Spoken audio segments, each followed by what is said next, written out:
guys, welcome back to another episode of Guitar Talk with Todd here at Todd Beebe Music. Thank you guys so much for checking in. You know I appreciate it and love you guys. Please help me out. Hit that subscribe button in the lower right-hand corner. Spread the word. We post weekly here, sometimes more than weekly. Guitar reviews, artist interviews, lessons, product reviews, music memorabilia. All things going on here related to guitar in some form or another. But if you're digging the channel or you know somebody that's into all that kind of stuff, please share it with them and spread the word. Thank you guys for checking in. I really appreciate it. Find us on Facebook at Todd Beebe Music. All right, we are always powered by deathwishcoffee, Valhalla Java. We are appropriately drinking out of a Gibson custom art historic mug today, but we are drinking Deathwish coffee. As always, Valhalla Java. Grab a cup and join me. Today we have another guitar review. This is a Les Paul BFG. Gibson put these out originally in 2007, and they were a very stripped down model. BFG stands for Barely Finished Guitar, and this is an extra special model, and I'm going to talk about this here in a little bit because it is actually signed by Les Paul himself. The way that these actually came about, 2007 was the first run of these, and that year when they came out first, Gibson went ahead and did 55 in 3 different colors: black, which is what I'm holding, gold, and red. And what they did up on the headstock, you always see the silkscreen Les Paul logo. That's the Les Paul logo, but that's actually Les Paul's real signature, not a copy, not a silkscreen. They had him sign the first 55 of these in each color. So he did 55 in black, 55 in red, 55 in gold. This is being filmed in 2023. These are pretty hard to find now. I think most collectors that have them have held on to them because obviously we lost the great Les Paul in 2009, and these were signed in 2007, so this was definitely toward the end of his life. As far as I know, the last run of any kind of guitar that Gibson had him sign. Many of you know I was around Les many times. Super great guy. Man, I was around him several times through the years and had lots of great conversations with Les, and it was really cool to have known him while he was on this planet. And yeah, I had him sign a couple of my guitars myself, but these were actually put out by Gibson this way. But yeah, Les was super cool, and we lost him in 2009, and we sure do miss him. This is very special today. Through a private collector, we actually have all 3 of these. I'm only going to kind of review this one, and we're going to review the other ones at various times for a whole separate episode, but I am going to show you all 3 of these side by side here when we take a look at this in the case. All 3 of them signed. Just very cool to have these here today, and I thought you guys would enjoy seeing all of them together. So we're going to check that out in a minute, but let's first talk about this guitar, what we have going on here, so you can kind of see it as a really cool look. Chambered mahogany body. This thing is super light. I mean, this thing feels like a feather, which is great.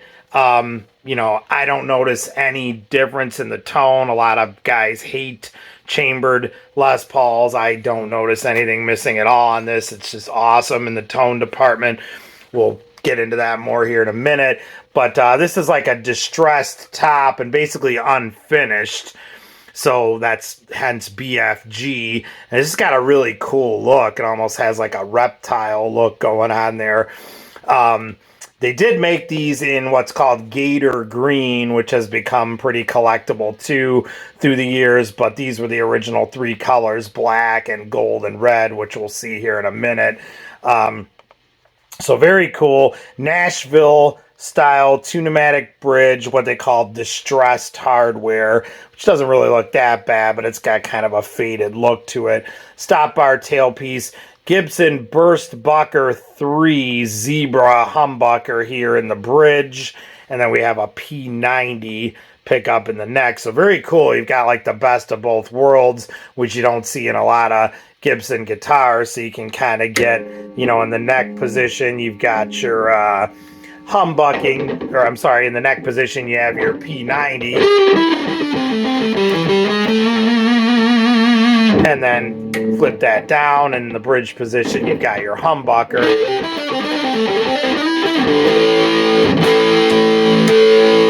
It's got the best of both worlds there. Pickup selector switch is down here, which is obviously out of place for a Les Paul. Usually it's up here. What they've done with this is a kill switch.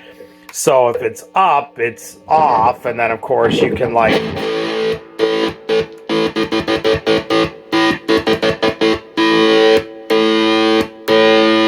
you know, there's ways you can fool around with the volume controls off and on a 2 pickup, you know, configuration like this and get your regular toggle switch to work that way too. But this is kind of cool. You have the best of both worlds here. So that's awesome. Unmarked rosewood fingerboard. I mean, look how cool that looks. No dots. You do have the dots up here on the side like you normally have. And then, like we said, up here on the top, you've got the silk screened Gibson logo, Les Paul's very own signature, hand signed there in silver Sharpie or marker. I'm not entirely sure what they used. I'm pretty sure that's a silver Sharpie. I don't think it's a paint pen, but silver marker, permanent of some kind. Grover tuners. Just an awesome guitar. These look very cool. Like I said, I don't notice any lack in tone with the chambered body at all. As far as getting like your, you know, deeper rhythm stuff, you can get right in there on this. With the controls, just like you would on a regular Les Paul, but it's way lighter. Like I said, this thing is like a feather.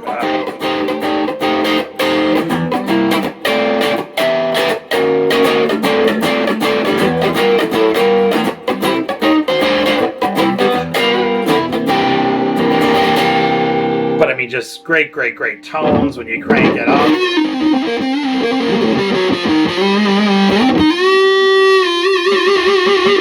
Plenty of sustain.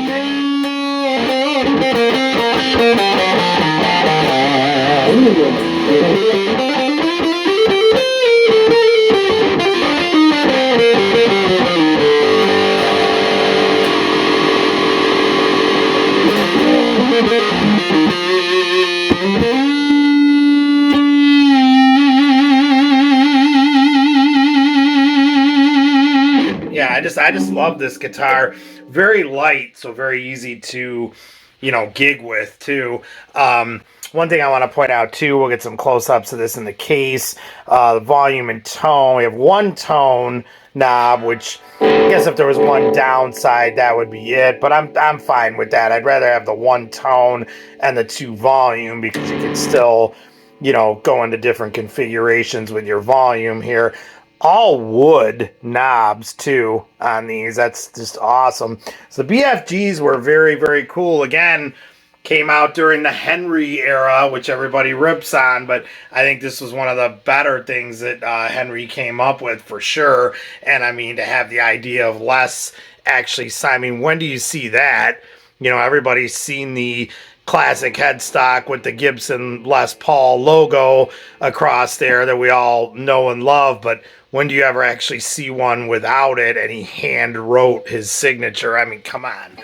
So like I say, you do see BFGs pop up, but these particular ones, the first 55, are getting harder and harder to find. I just don't see them at all anymore. But let's go ahead and check this one out in the case. And like I said, this is a real treat. We're going to look at the sisters of this one too. The other two came with her, and we're gonna put them all together for a family shot here. When we go in here and check this out in the case, let's do that right now. Here we go. Check them out. Okay, so here is the case for the 2007 Gibson Les Paul BFG in black, signed by Les Paul. Definitely period correct. This is what they were putting these out in 2007. The Gibson USA logo in the black case here. This is definitely what these would have come in. No special case or anything like that. Opener up here. Like I said, that reptile look is just awesome. Like I said, I know we have one of the gator green ones coming in at some point. And those just look really cool on these because it's appropriate.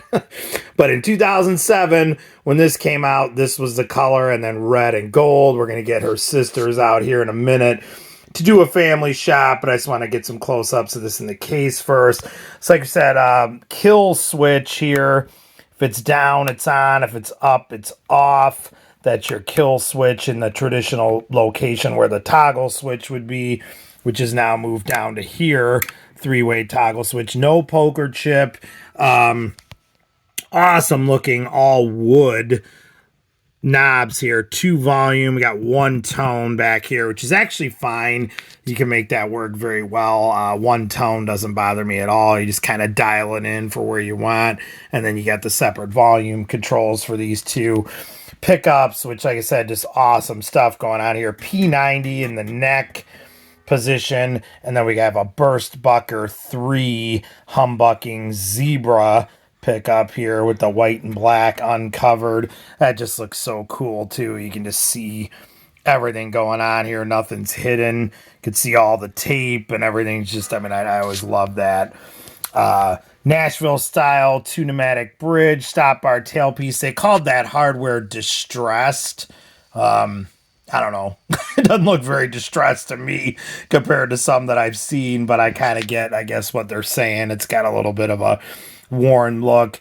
Granted, this is from 2007. This is being recorded in 2023, but these definitely looked like that in 2007 because I saw plenty of them.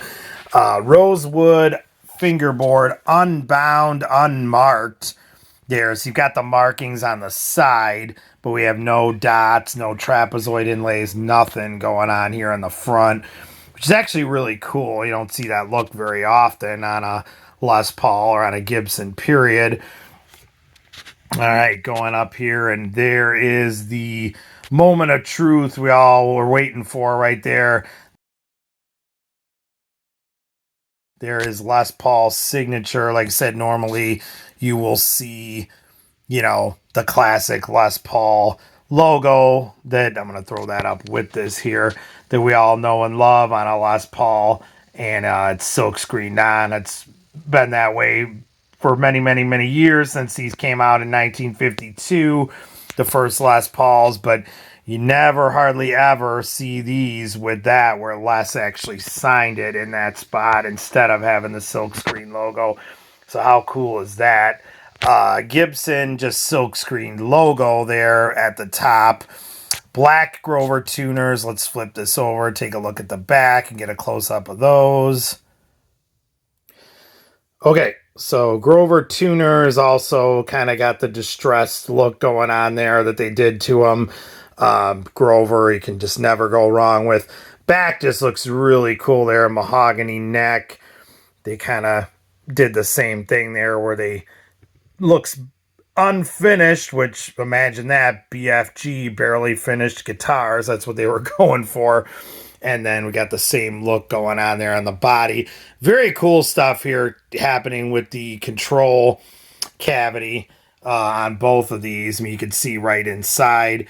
Got the plexiglass see-through cover there. And you can see right into the 3-way toggle switch. So that's like awesome. And then we have the same thing going on with the see-through. So you can see your potentiometers there on the back of the 2 volume and, or I'm sorry, 1 tone control and the 2 volume controls. going on there, and then you can see there's the back side of the three-way toggle switch in there as well. So that's really cool. They did that on all the BFGs there, and that's just a cool shot of the back. They're all mahogany chambered body. Like I said, that's why this thing is super light. All right, let's look at the output jack and the side here. Okay, nothing super unique going on there. Just got your black cover going on, which fits well with this. We have shallower strap locks going on this one, and doesn't really make one bit of difference to me one way or the other, because as you guys know, we are always supported by Strap Tight on this show. Throw a strap tight on your guitar and you are done. Quit altering your guitars. Quit dropping your guitars. Throw on a strap tight and you are done. So we love strap tight around here. Coming back up on the side, you have that same look going on with the wood there on the mahogany. And then you can actually see the maple cap there that just, you know, barely tops off on the edge. You know, so there's your maple. I'm trying to get back here and focus. So get your maple top there on the edge, and then from there down is your chambered mahogany. So that's just cool that you can see that because there's no binding. Okay, so then one more shot there. Full body in the case, the 2007 Black BFG Gibson Les Paul, signed by the man himself on the headstock, limited to 55 of these, 55 in this black, 55 in gold, 55 in red. Speaking of which, let's get the two sisters of this one out here and do a family shot. Check this out. Okay, you guys, so here is the family shot again, here with all three of these. Let's just kind of get a close-up look at the body. The black one you've already seen, obviously, pretty close-up. There's that awesome red. And then we've got the awesome gold. These were the original three colors put out by Gibson in 2007. Like I said, I'm going to review all of these at some point, but I'm just doing them separately for right now. But just really, really cool seeing all three of those together like that. It's just a really cool thing. And then they all pretty much look the same. The one thing I want to talk about, besides coming up here to the awesome headstocks and looking at those, the truss rod cover, a lot of people would add these. You'll see this has a clear one on this, but actually BFG, Barely Finished Guitar, they were coming out of the factory like that without the truss rod covers on them, which really isn't a big deal. I mean, nothing really happens to that if you don't mess with it and stuff. So it's kind of funny, though. You can see they got the screws and the holes are drilled, and it can take a truss rod cover like this one did. But a lot of times guys would special order those, which is easy enough to do, and put those on. But just really, really cool there, looking at the three headstocks, like I said, together. That's just a really cool sight. So see if I can get one up in the air shot here of everything. But yeah, just very cool to have these here on the show, all three sisters in one place. And that's just really, really, really awesome. Like I said, they did 55 in each color of these, the original run or runs, and you had the black, the red, and the gold, and Les signed each one of those on the headstock. You could totally tell each signature is unique there, but normally you would see that silk screen on the headstock. So just really, really cool, and so awesome to have these on the show. All right, guys, so there you go. The Gibson BFG with the two sisters there. We had the shot of all three of them. How cool is that? Let's take this thing for a test drive. Like I said, we got tone to die for here. It's chambered and super light, but I don't miss that at all. We've got a P90 and a Burst Bucker 3 Zebra humbucker here. Just all kinds of tone configurations you can go for with this thing. So let's kind of take her out and take her for a drive here, do some slide and a bunch of other things. Here we go.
Guys, so there is the Gibson BFG 2007 Gibson Les Paul, barely finished guitar, signed by the man himself, the great Les Paul.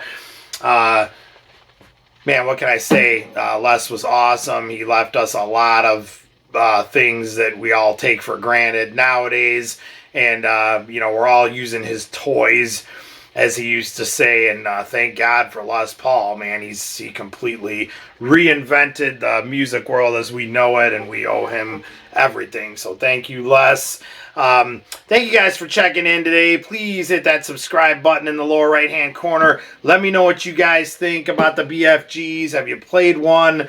Like I said, I do know they've periodically put them back out here and there. The original run was 2007, 2008, which is what this is, and the other two that we just saw. But I know they came back out, I believe, in 2018. They've periodically put ones out. I know there was like the Gator Green one, which is really cool, has a cool look to it, because this has a gator reptile look to begin with, because it's unfinished.